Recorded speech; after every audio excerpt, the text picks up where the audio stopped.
I think the most important thing about studying history is understanding that it's not just about memorizing dates and names and places, that it's really more of a way of seeing and understanding the world and how the world works and how we've transitioned from where we were to where we are. Like a lot of history students, it was like when I was younger, I really liked history. When I came to the university, I didn't think history was for me. I was really in the sciences region. And then I took a history course and I was like, you know what, this is actually really great. And so I talked to a lot of history professors and students, and I kind of thought this might be the place for me. And I've been kind of experimenting with it, and I was like, yeah, this is perfect, and I felt like I fit in. Oh, that's great. Historical events. I'm interested in going to law school, and I feel that my history and political studies degree are really preparing me in terms of reading comprehension, writing, expressing my thoughts, both orally and in writing.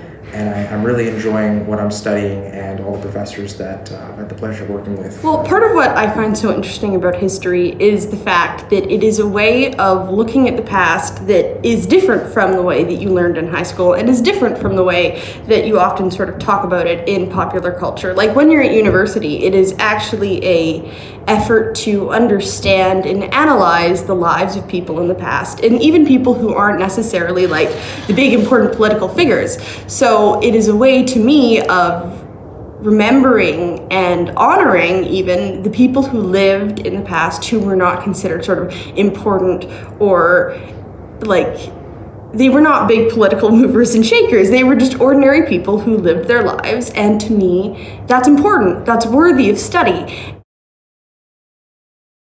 When I started my degree, I knew I was interested in modern world history, and so I started taking those courses, but then I started learning a little bit more about Latin America, and turns out that now all of my courses have mostly been Latin American history courses, and I've really got to learn a lot about that part of the world and a lot of the tensions and dynamics that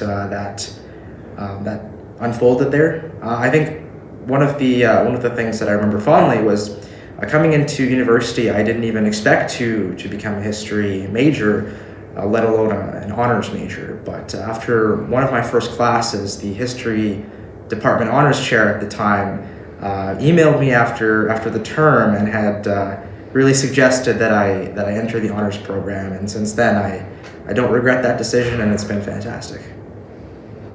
Well, two of my classes let me write short stories from a historical perspective, and I really like creative writing. And so in second year, I had a bunch of assignments that really sort of let me flex my creative muscles. And so I really, really enjoyed those assignments. And in second year and third year, you get a lot of kind of fun assignments from the professors, because the professors are all really cool and understand that it's kind of boring to write 5 essays one after another. So you do get a lot of kind of fun assignments. Well, I think a lot of my classes, they were a really great experience. I think some of my medieval history courses were my favorite because we got to experiment with our assignments, and it wasn't just like essays. We also got to do like research project or like some kind of creative assignment. So I found those. I really liked a lot of my upper year seminar courses. You just do a lot of reading and then discussing, so you really get to really connect with your classmates and exchange ideas and your understandings and ways of understanding history.